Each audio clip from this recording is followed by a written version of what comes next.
మత్తయి సువార్త 11:29. నేను సాత్వికుడను, దీన మనస్సు గలవాడను. నాకు నేర్చుకోమన్నాడు ప్రభు.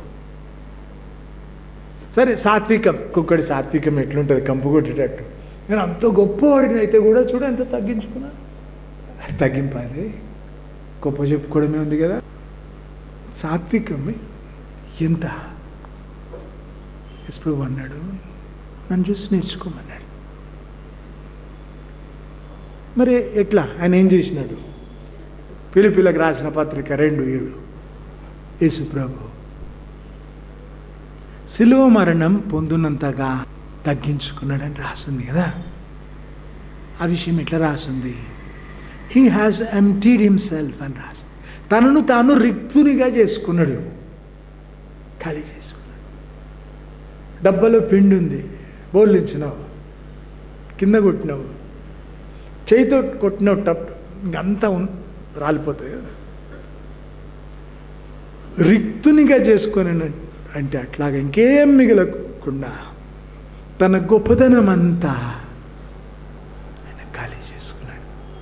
క్రీస్తు యేసునకు కలిగిన ఈ మనస్సు మీరు కూడా కలిగి ఉండాలి అని రాసింది. ఈ మనస్సు మరి మనం గర్వం తొలగించుకోవాలి కదా. సొంతం, మన సొంతం కదా. అయితే క్రీస్తు యేసునకు కలిగిన ఈ మనస్సు కలిగి ఉండండి. He has emptied himself of all his greatness.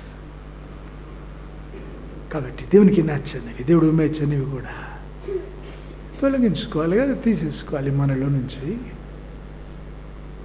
అట్లా వస్తుంది తగ్గింపు. ఆయనలాగా తగ్గింపు అంటే ఆ తీరులోనే వస్తుంది. యాకోబు పత్రిక 4:6, గర్విష్ఠులను ఆయన ఎదిరిస్తాడు అని రాసింది కదా. నువ్వు మంచిగా ఉన్నావు, ఆత్మీయంగా ఎదుగుతున్నావు, దేవుని సేవనే చేసినావు, సరే పరిపూర్ణతలోకి ఎదిగినావు. అయితే కొంచెం గర్వం రానిచ్చినావు, పడిపోవడం మొదలైంది కాదు, పడిపోయినావు. ఎందుకు? దేవుడు నీ శత్రువు అయిపోయినాడు, అయిపోయింది, అది జరిగిపోయింది. గర్వం రాగానే దేవుడు శత్రువు అయినాడు, నిన్ను పడగొడతాడు. యోబు గ్రంథంలో దేవుడు యోబు కనబడ్డప్పుడు అన్నాడు, నాలాగా నువ్వు శత్రువులను పడగొడతావా అంటే ఏమన్నమాట? ప్రతినిత్యం. అది దేవుని బాధ్యతలాగా రాసుంది, దేవుని జాబ్ లిస్ట్ లాగా రాసుంది. దేవుడు చేసే పనులు. గర్విష్ఠులను పడగొడతాడట ప్రతి క్షణం అని అర్థం అక్కడ. సరే, నీలో గర్వం రాగానే దేవుడు శత్రువు అయినాడు. నెబుకద్నెజరు మనసులో అనుకున్నాడు, నోట ఉంది మాట, నా గొప్పతనం అన్నాడు, గడ్డి మేపినాడు దేవుడు కదా 7 సంవత్సరాలు. అడిగి సరిపోయింది గర్వం పోవడానికి, దేవుని ఆధిపత్యం మళ్ళీ ఒప్పుకోవడానికి. నీకు ఎక్కువ గర్వం ఉంటే బ్రతుకంతా కూడా గడ్డి మేపుతాడు దేవుడు. అంతవరకు పోనివ్వకు. మనకు మనం తీర్పు తీర్చుకుంటే దేవుడు తీర్పు తీర్చేది అవసరం ఉండదు. నీ కులాన్ని బట్టి గర్వమేమో, మనుషులు కట్టుకున్న గోడలు కదా గొప్పన, అది కులం వద్దు. తలంపు తీసేసుకో. యేసుప్రభు మార్గంలో కులం అనే విషయానికి విరుగుడు ఉన్నది. ఎవరు తక్కువ కాదు, ఎక్కువ కూడా కాదు, సమానం. చదువును బట్టి గర్వం, రూపమేమో మంచి పాడతానని, ఇంకేదో నీ ఉద్యోగాన్ని బట్టి కావచ్చు, లేదా ఆత్మీయంగా ఎదిగిన, అది అన్నిటికంటే మా చెడ్డ గర్వం. సైతాను పడిపోవడానికి అదే కారణం. ప్రధాన దూతగా ఉండిన ఆ స్థితి నుంచి ఎందుకు పడిపోయినాడు? పరలోకంలో ఆరాధన నడిపించేవాడు కదా, కొత్త వాయిద్యాలు తయారు చేసి ఇచ్చినాడు దేవుడు, సృజించి చాలా అందం ఇచ్చినాడట దేవుడు. గర్వం రానిచ్చి పడిపోయినాడు కదా. కాబట్టి వెంటనే సైతానికి చోటు. అవును, వెంటనే దేవుడు శత్రువు. అందుకే అహంకారం వద్దు. మరి గెలిచిన అని ఇక నిశ్చింతగా ఉండేది కాదది. ప్రతి ఒక్కరు జాగ్రత్తగా ఉండే విషయం. తెలియకుండా వస్తుంది, మెల్లిగా వస్తుంది. సాప కింద నీళ్ళలాగా తగిలే వరకు తెలియదు కదా. మరి జాగ్రత్త పడు. నాలాగా ఉండమన్నాడు కదా ప్రభు, సాత్వికుడు అని చెప్పినాడు. యోబు 40:11-12 వరకు. గర్విష్ఠులను అలా పడగొడతావు అని దేవుడు అన్నాడు. రోమా 1:28. నెబుకద్నెజరు గడ్డి మేపినాడు దేవుడు, నిజం, గర్వం. ఇంకేంటి? దేవుని ఆధిపత్యం ఒప్పుకోనందుకు అక్కడ పోట్లాట. 7 సంవత్సరాలు గడ్డి మేసినాక వాడు ఏం చేసినాడు? దేవుని అధికారం తన బ్రతుకు మీద ఒప్పుకున్నాడు. అప్పుడు సింహాసనం మళ్ళీ ఇచ్చినాడు దేవుడు. నీ జీవితం పైన దేవుని ఆధిపత్యం ఒప్పుకొని బ్రతుకు, అది గుర్తుపెట్టుకొని బ్రతుకు. రేపటి గురించి మాట్లాడితే దేవుని చిత్తమైతే అని పలకమన్నాడు దేవుడు. ఎందుకు? రేపు మనది కాదు. మన చెందిన వాళ్ళలో ఒక వ్యక్తి బంధువు, పేరు కూడా గుర్తు నాకు, అగస్టిన్ ఆయన పేరు. 30 ఏళ్ల వయసుకి ఆ రోజు రాత్రి అన్నాడట, నాకున్నంత ఆరోగ్యం ఎవరికి లేదు, బలం నాకు. నిద్రలో చచ్చిపోయినాడు. నిద్రలో చచ్చిపోయినాడు. తెల్లారి లేపితే లేవలేదు. ఎవరైనా అంతే కదా. ఉందా గ్యారంటీ? ఫ్రిడ్జ్కి మధ్య చూసిన 12 సంవత్సరాల గ్యారంటీ అంట. గుండెకు ఒక క్షణం గ్యారంటీ లేదు కదా. ఏం అతిశయం! గర్వం దేనికి? అనుకుని బ్రతకాలి దేవుని మీద కదా. ఊపిరి ఇచ్చేవాడు ఆయన, ఇంకోసారి గుండె కొట్టుకోవడానికి సెలవు ఇచ్చేవాడు ఆయన. మరవకుండా బ్రతకాలి. బెల్షజర్ అనే రాజుని తప్పుబట్టి దేవుడు అన్నాడు, నీ ఊపిరి ఎవరి చేతిలో ఉందో ఆ దేవుని నన్ను మర్చిపోయినావు కదా, నన్ను స్తుతించలేదని తప్పుబట్టినాడు. తూకమేసిన అన్నాడు దేవుడు. ఆ రాత్రి రాజ్యం పోయింది, ఆ రాత్రి ప్రాణం పోయింది కదా. అందుకే గుర్తుపెట్టుకుని బ్రతుకు. దేవుడి ఆధారం మనకు. తలంపులలో దేవునికి చోటు ఇవ్వరట. దేవుడు అని తెలుసట, దేవునిగా మహిమపరచరట. అప్పుడు ఏమవుతుంది? భ్రష్ట మనసుకు దేవుడే అప్పచెప్తాడట. రోమా 1:28 ఉన్న వాక్య భాగం. భ్రష్ట మనసుకు దేవుడు అప్పచెప్తాడట. అంటే తృణీకరిస్తాడు, దేవుడే విడిచిపెడతాడు. దిక్కు లేకుంటే ఇక దేవుడే మీకు అని చెప్తారు కదా. దేవుడే నిన్ను తృణీకరించి విసర్జిస్తే ఇంకెవరు నిన్ను ఆదుకునేది కదా. ఎప్పుడు వదిలిపెడతాడు? దేవుని తెలుసుకొని దేవుని మహిమపరచకపోతే, తలంపులలో దేవునికి చోటు ఇవ్వకపోతే. తలుచుకో దేవుణ్ణి.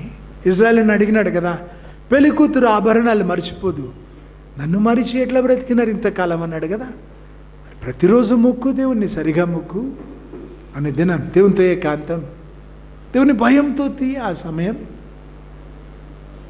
ప్రయత్నం చేయి. దేవుడు సహాయం చేస్తాడు, జయమిస్తాడు. నువ్వు దేవుని సన్నిధిలో గడిపి బయలుదేరితే నీ వెంట దేవుడు ఉంటాడు కాబట్టి నువ్వు గెలుస్తావు. నువ్వు 10 సార్లు తిరిగితే జరగని పని దేవుడు చిటికేసినట్టు జరిగిస్తాడు నీ కొరకు. నువ్వు దేవునితో సమయం గడిపినావు, నీకు సమయం మిగిలేటట్టు చేస్తాడు దేవుడు.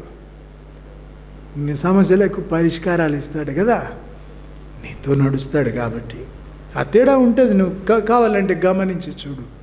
దేవునితో మంచి గడిపి ఏకాంతంగా ఆ రోజు గురించి రాసిపెట్టు వివరాలు.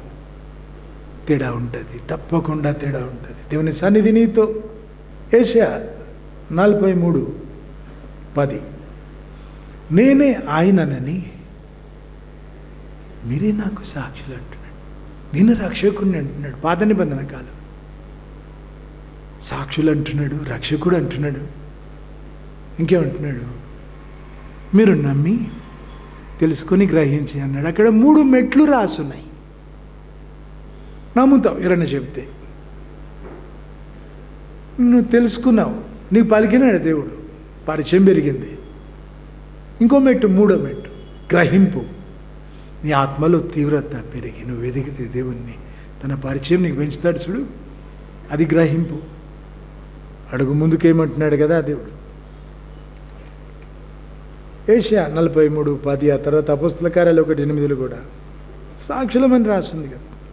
ఇర్మియా 9:23-24 భూమి మీద కృప చూపుచు నీతి న్యాయాలు జరిగించు దేవుడను నేనే అని తెలుసుకొని నన్ను పరిశీలనగా తెలుసుకున్నట్టు ఎంతో ఆనందిస్తా అన్నాడు కదా దేవుడు.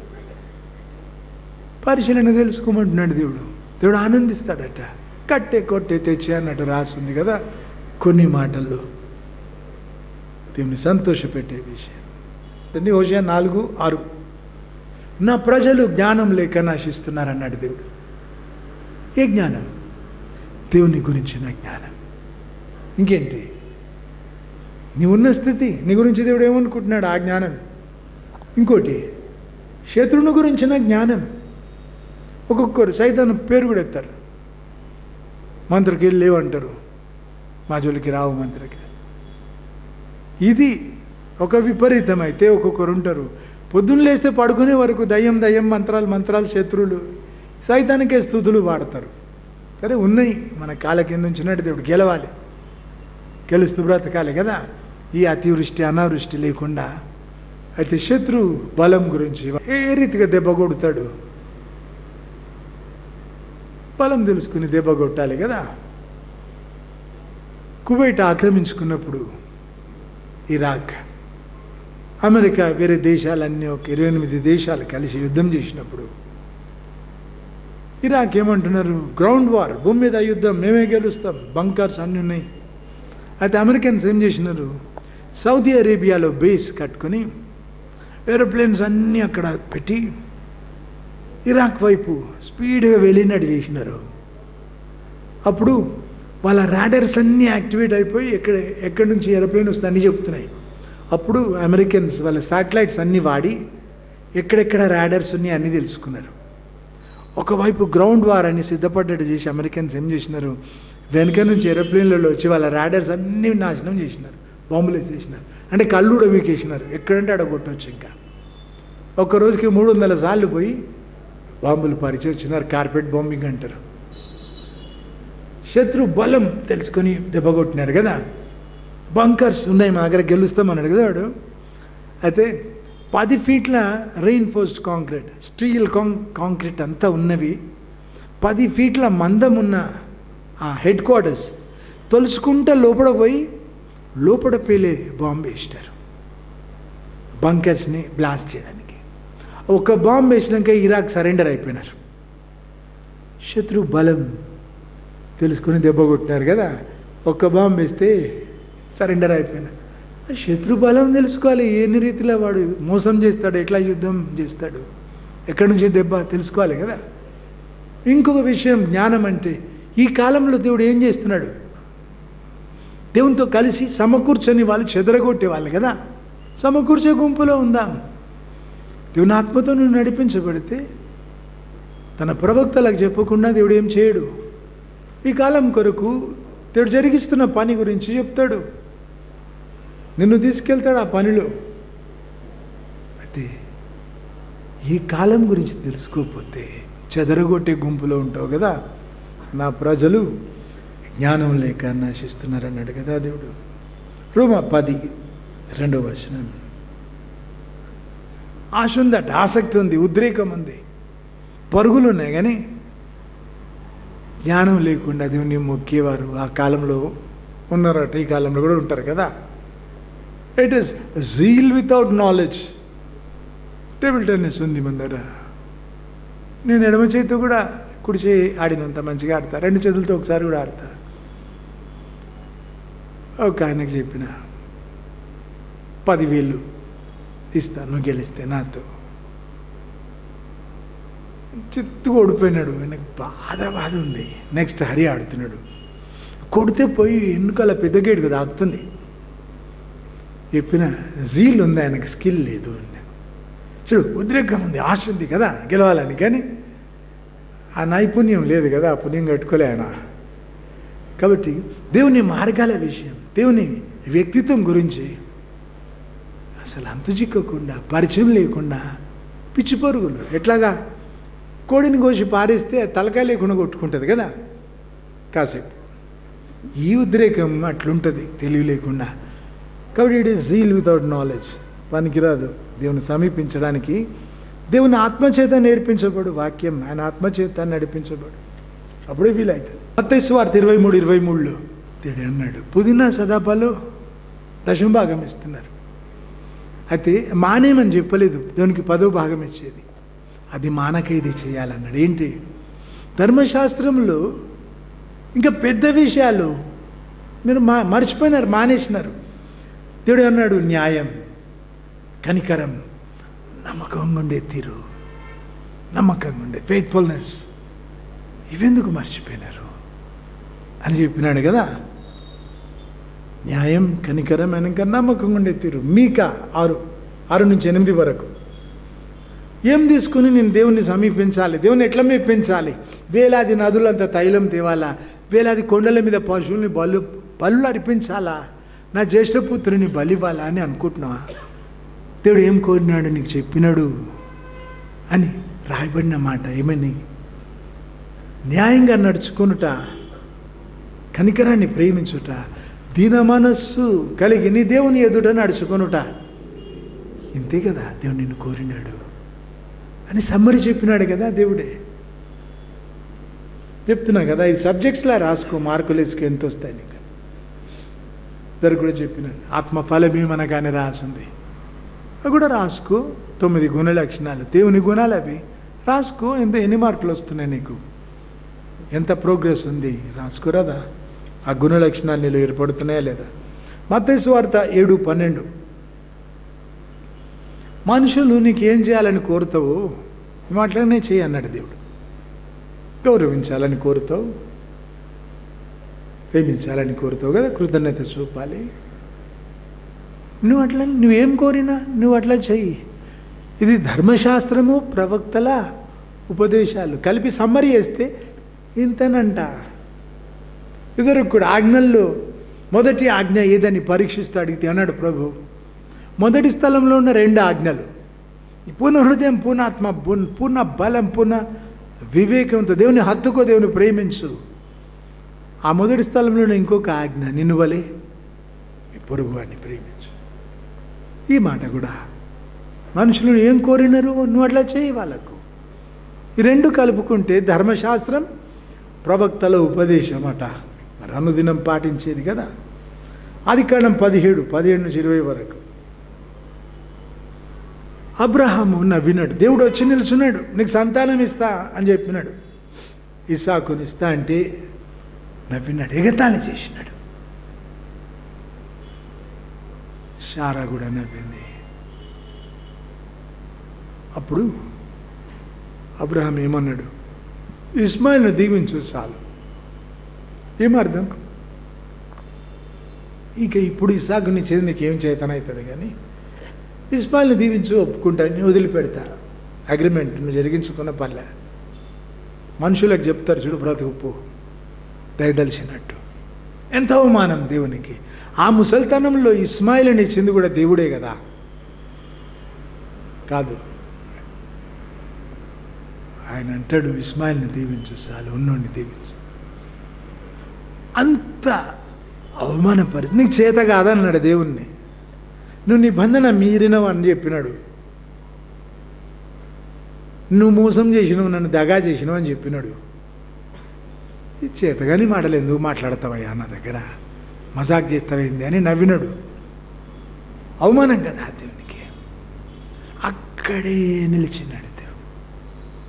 అక్కడే ఎంతో సృష్టికర్త అంత అవమానం ఓర్చుకొని, అబ్రహామా నువ్వు అడిగినావు కదా, ఇస్మాయిల్ని కూడా దీవిస్తా. ఆయన నిత్య ప్రణాళికకు అది అడ్డు. ఇప్పుడు క్రైస్తవ్యానికి ఈ అబ్రహాం అడిగిన మాటనే అడ్డు. అయితే కూడా ఒప్పుకున్నాడు దేవుడు. అబ్రహామా నువ్వు అడిగినావు కదా. ఇక్కడ చూడు, సృష్టికర్త సృష్టిని గౌరవిస్తా ఉన్నాడు కదా, అవమానం ఊర్చి. అట్లాంటప్పుడు సృష్టికర్తనే సృష్టిని గౌరవిస్తే నువ్వు మనుషుల్ని గౌరవించవా? ఒప్పుకోడు దేవుడు, ఊరుకోడు, శిక్ష పెడతాడు నీకు తప్పకుండా.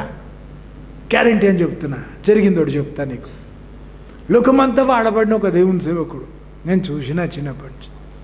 ఆయన రాసిన పాట ఇప్పటికీ పాడుకుంటారు ఆంధ్రాలో, తెలంగాణలో. ఇక కొంచెం సేవలో కొన్ని ఏళ్ళు అయిపోతే ఇంకా ఇక వస్తుంది కదా, గర్వం రాకుండా చూసుకోవాలని చెప్పినా కదా, మాయరోగం మెల్లగా వస్తుంది, తెలియకుండా వస్తుంది. అయితే నిలువుటంగి వేసుకోవడం మొదలుపెట్టినాడు. నల్లది ఆచార్య అని పేరు పెట్టుకున్నాడు, బిరుదు ఆయన. ఇంకేంటి, ఒక మీటింగ్కి పిలిచినారు. పిలిచినప్పుడు ఆ పిలిచిన పాస్టర్, ఆ ఊర్లో పాస్టర్, చర్చికి పాస్టర్, ఆయన పిలిచినాడు మీటింగ్కి. ఆయన ఖర్చు పెట్టుకుంటున్నాడు. ఆయన వచ్చి పక్కకు కూర్చున్నాడు. ఆయన ఆహ్వానించినాడు, పలకరిస్తాడు, ఏం కావాలో చూసుకుంటాడు, వెళ్ళేప్పుడు సాగనంపుతాడు. తను పిలిచినాడు. అయితే ఊర్లో తెల్ల బట్టలు ఉతికి ఉతికి కొంచెం ఎర్రగాయి ఉంటాయి, కాయ కాసినాయి అంటారు కదా. కాయ కాసినాయి అంటే చాలా పాతగానే మురికి ఉన్నాయి, మొత్తం మురికి పోతలేదు. ఉతికితే ఆ ఎరుపు రంగు ఉంది, తెల్ల రంగు పోయి పేదరికం కనబడుతుంది. బట్టల్లో పంచగట్టుకుని ఉన్నాడు, చదువులేదేమో.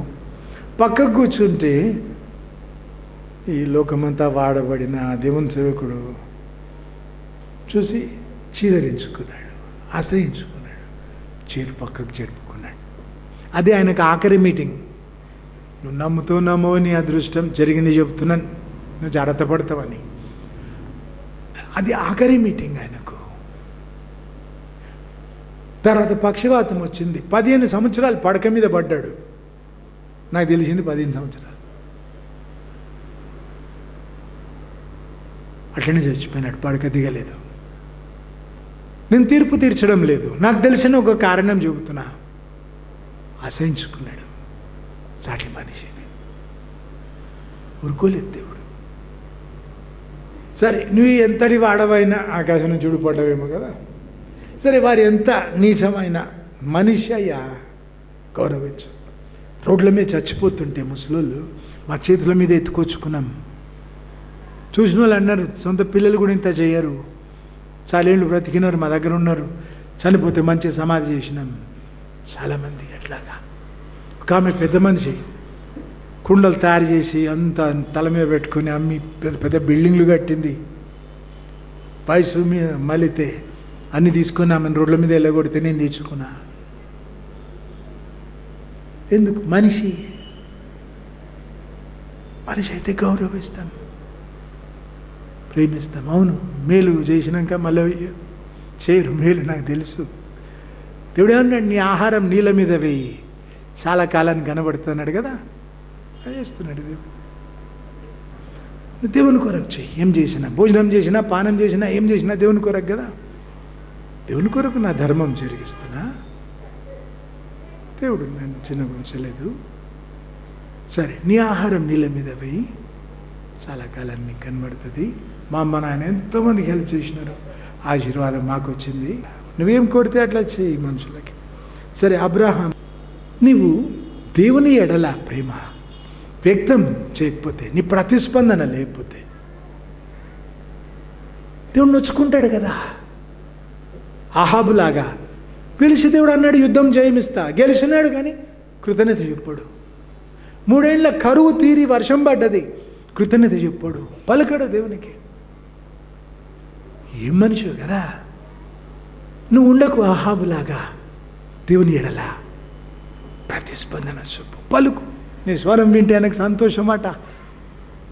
పండ సందులో ఉండే పౌరమా, నీ స్వరం నాకు మధురం అన్నాడు కదా దేవుడు.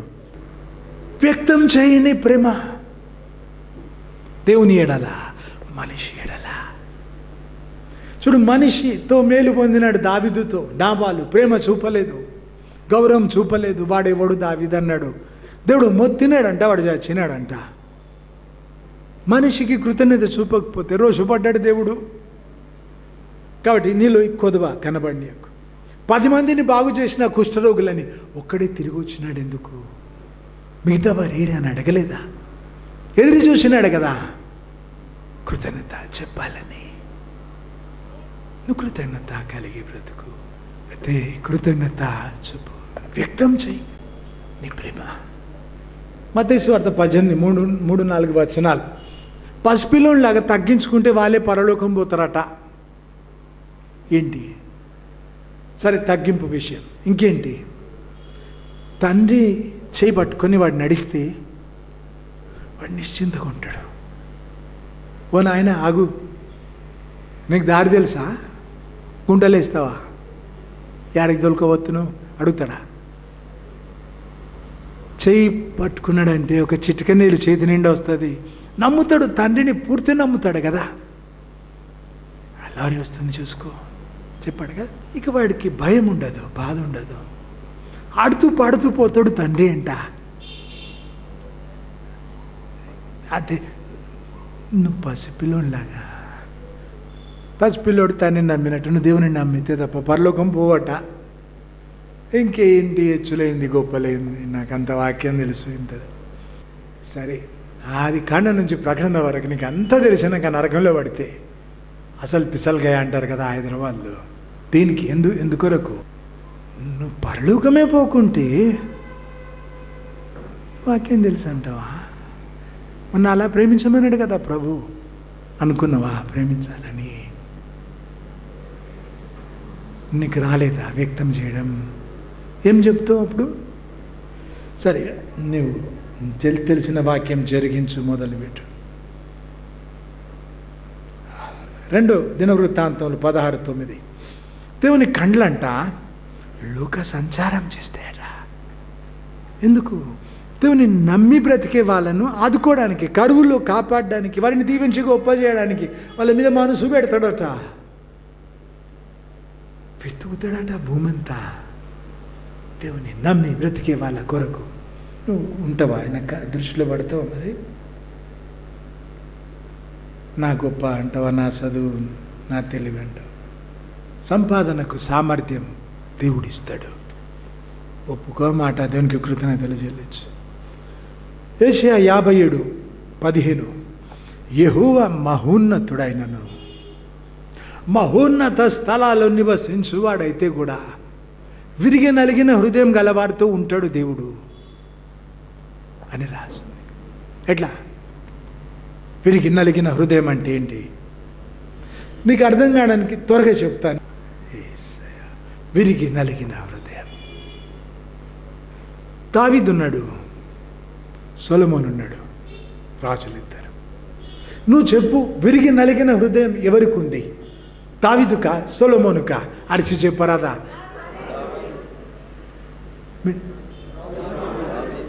హల్లెలూయా. ఎట్లా విరిగింది? విరిగి నలిగిన హృదయం ఎట్లొచ్చింది? ఈ క్వాలిఫికేషన్ ఎట్లొచ్చిందంటే, శ్రమల దారి నడిచినప్పుడు, దేవుడు శ్రమలు పరీక్షలు సెలవిచ్చినప్పుడు దిక్కు లేకుండా పోయి దేవుడే దిక్కని బ్రతికినప్పుడు, అట్లా బ్రతికి మరణపాయలు ఎన్నో తప్పినప్పుడు, ఈ పరీక్షలు శ్రమలు తీరి రాజైనప్పుడు ఆయనకు అర్థమైంది. అంతకుముందు కూడా ప్రతిరోజు కూడా దేవుడు ఒక్కడే నాకు. చూడు ఎన్నిసార్లు దేశం అంతా వదిలిపెట్టినారు, అబ్షలోము వదిలిపెట్టినాడు. అయితే ఏమంటాడు? ప్రజలు గొర్రెలు లాంటి వాళ్ళు అంటాడు. శిక్ష వాళ్ళకి పెట్టక నాకు పెట్టు ప్రభు అన్నాడు కదా ఒకసారి. అయితే ఈయన ఇంత మంచిగా క్షమించి ప్రేమించగలుగుతున్నాడు. నిజం. ఇంకోటి, విరిగి నలిగిన హృదయం ఉంది కదా, తగ్గింపు ఉంది, చచ్చేముంది అంటాడు. పరదేశులం, యాత్రికులం.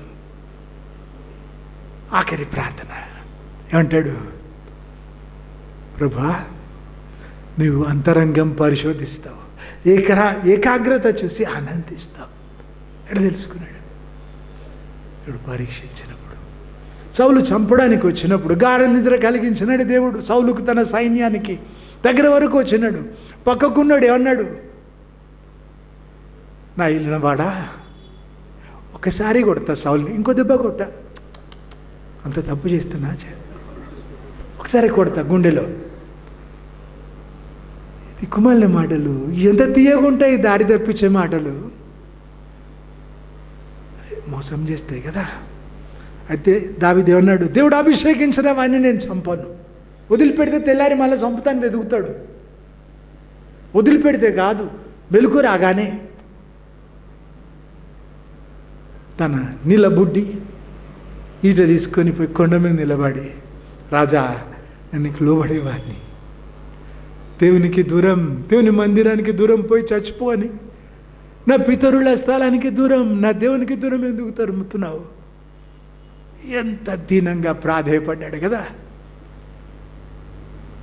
నేను నీకు శత్రువుని కాదు, నేను కీడు తలపెట్టలేదు, చూడు బుడ్డి నా చేతిలో ఉంది, తీసుకుపోయి నన్ను పంపి.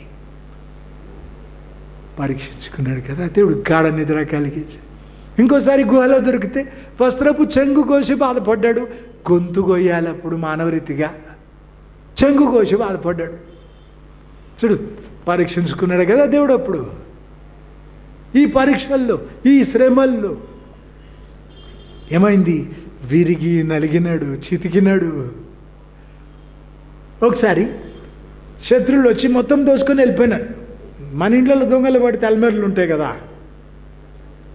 అయితే వాళ్ళు డేరాలు వేసుకొని ఉండి వాళ్ళు అంత దోసుకొని పోయి డేరాలు తగలబెట్టినారు. బూడిద మిగిలింది, ఇంకేం లేదు. భార్య పిల్లల్ని కూడా తీసుకెళ్ళిపోయినారు, పశువులను తీసుకెళ్ళిపోయినారు. అంటే వాళ్ళు ఏటీఎం ఎత్తుకుపోయినారు. అప్పుడు పశువులే వాళ్ళకి డబ్బు అంటే. అయితే యుద్ధ శూరులట, ఇక బలం సరిపోలేదట, అంత ఎలుగెత్తి ఏడ్చినారంట. అప్పుడు వాళ్ళందరూ అనుకున్నారట, దావీదును రాళ్ళు కొట్టి చంపాలని. ఆయన పోగొట్టుకున్నాడు కదా భార్య పిల్లల్ని, ఆస్తిని. ఆయన తప్పు లేదు కదా, ఎందుకు రాళ్ళు కొడతారు నాయకుడిని?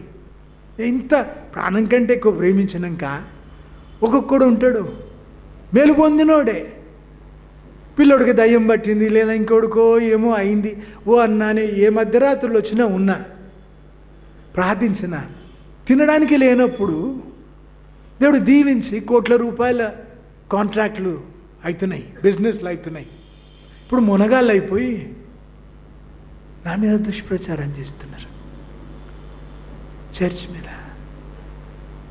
కదా. అంతే, అందుబాటులో ఉంటారు కదా, అలుసు. దావీదు దగ్గర ఉన్నాడు కదా, రాళ్ళు పెట్టి కొట్టి చంపుతాం అనుకున్నారట. ఇంత మంచి స్నేహితులు ఉన్నాక శత్రువులతో శత్రువులకు పని ఉండదు. అయితే దావీదంట తన దేవుని బట్టి బలం తెచ్చుకున్నాడట. పోగొట్టుకుందంతా దేవుడు ఇప్పించినాడు, ఇంకా ఎన్నో రెట్లు ఎక్కువ ఇప్పించినాడు. అంతం అనుకుంటే ఆశీర్వాదాల మొదలుగా మార్చినాడు దేవుడు. చూడు, ఈ రీతిగా దేవుని నమ్మి బ్రతకడం నేర్చుకుంటూ ఉన్నప్పుడు, అట్లా తీర్మానం చేసుకొని బ్రతుకుతున్నప్పుడు ఈ విరిగి నలిగిన హృదయం వచ్చింది. సొలొమోను ఒక శ్రమ చూడలే, అందుకే ఆయనకు లేదు విరిగి నలిగిన హృదయం. దేవుడు వదిలిపెట్టినాడు కదా. దావీదేమో నా హృదయానుసారి మత్తయి సువార్త 24:44. అనుకోని గడియలో వస్తాడట దేవుడు. నోహు కాలంలో జరిగినట్టు జరుగుతుందట. మత్తయి సువార్త 24:37-42 వరకు కూడా అంత రెండు కలిపితే ఒకటే అంశం. అయితే అనుకోని గడియలో వస్తాడు ప్రభు. ఈ క్షణం వస్తాడేమో తెలీదు. ఇప్పుడు చెప్పమన్న మాటలు మరింత పట్టుదలగా నేర్పుకుంటున్నా ఎందుకు? నువ్వు మారుతావేమో అని, ఈ క్షణం ప్రభు అక్కడైతే చేరుకుంటావేమో అని ఆశ. ఫిర్మిలంగే అంటారు హైదరాబాద్లో, అది ఆశ. ఫిర్మిలంగే అక్కడ కలుసుకోవాలని కదా. మరి 28 సంవత్సరాలు అయిపోయింది మీ కాపరిగా. ఏం కోరినా మీ నుంచి ఏం ఆశపడ్డా? భూమి మీద నీకు దేవుడు ఉండాలి, తర్వాత నీకు దేవుడు ఉండాలని. అంత మించి ఇంకేం లేదు కదా. ఇంత ఖచ్చితంగా చెప్తే వాక్యం వచ్చే వారం రారు. కాకపోతే నాకేం గోడలకు చెప్పుకొని పోతా నేను. దేవుడు చెప్పమన్న మాటలు చెబుతా. గుంపుతో నాకు అవసరమే లేదు. నా కొరకు సైన్యం సిద్ధపరచమన్నాడు దేవుడు. దేవుడు చెప్పింది చేస్తా అంతే. మనిషి ఆధారం కాదు, నా సంఘం కాదు ఆధారం, దేవుడు ఆధారం. దేవునికి మాట ఇచ్చి బయలుదేరినా నీ దగ్గర చేయి చాపుతా, నీ దగ్గరే ఆజ్ఞలు తీసుకుంటా, నీ దగ్గరే నా అవసరతలకు చేయి చాపుతా అని అడిగిన ఈ క్షణం వరకు అట్లా ఉంచినాడు దేవుడు. 6 సంవత్సరాల నుంచి 60 ఏళ్ళు అయిపోయినాయి.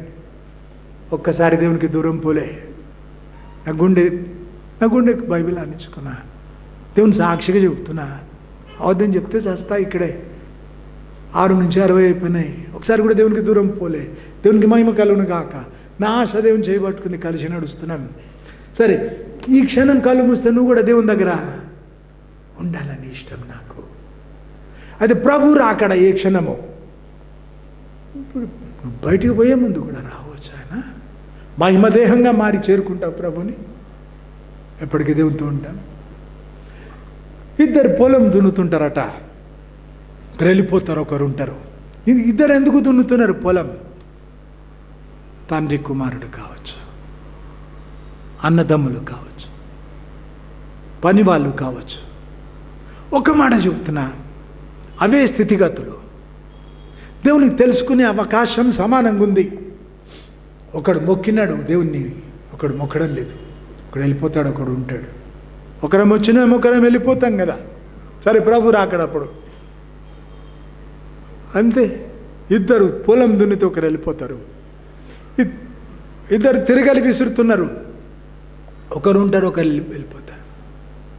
తల్లి కూతుళ్ళు కావచ్చు, అక్క చెల్లెళ్ళు కావచ్చు, చెప్పినట్టు పని వాళ్ళు కావచ్చు, అత్త కోడలు కావచ్చు. అదే మాట, సమానంగా అవకాశం దేవుని తెలుసుకోవడానికి, దేవుళ్ళు ఎదగడానికి, సిద్ధపడడానికి ఆయన రాకడ కొరకు గుర్తుపెట్టుకుని ప్రయత్నం చేస్తే చేరుకుంటావు కదా దేవుని ఎప్పటికీ. దేవుడు సిద్ధపరిచినవి కంటికి కనబడలేదు, చెవికి వినబడలేదు, మానవ హృదయానికి గోచరం కాలేదట. 1000 సంవత్సరాలు పరలోకంలో ఉన్న భక్తులు చెప్తున్నారట, సెనెకాసుడి అనే వ్యక్తికి దేవుడు సిద్ధపరిచిన మాకు ఇంకా అంత చిక్కలేదని చెప్తున్నారట. వాళ్ళు చెప్తున్నారట, దేవుడు ప్రేమంతా నా ఒక్కడికే ఇచ్చినాడా అన్నంత ఒక్కొక్కరిని ప్రేమిస్తాడు. ఒక్కొక్కరు అట్లా అనుకోవాలి.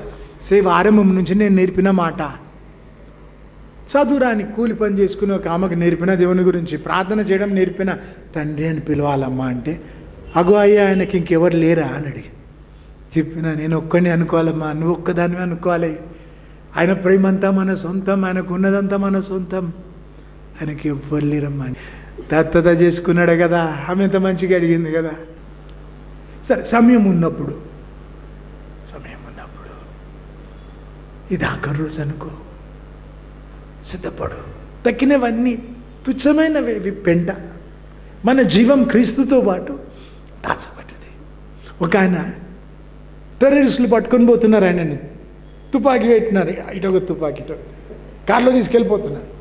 ఆయన పాటలు పాడుతూ ఉన్నాడు. వాళ్ళకి చాలా కోపం వచ్చింది. మనం చూస్తే భయపడవా? తుపాకీ పెడితే భయపడవా?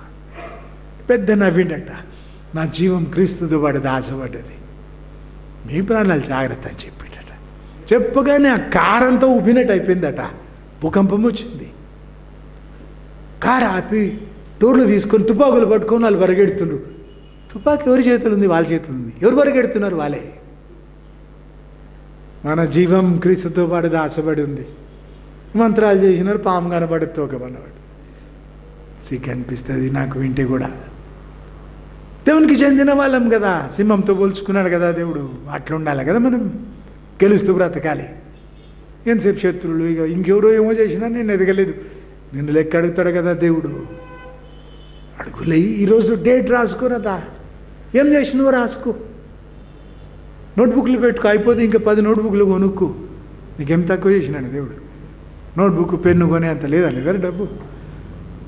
రాసుకో, ఏ మార్పు, ఏ మేలు, నీకు నువ్వే మార్కులు వేసుకో. కాబట్టి ఏమన్నా చెయ్యి, ఇక వింటూ ఉండిపోకు, నీ వంతు చెయ్యి, తప్పకుండా ఒక అడుగు వేయి.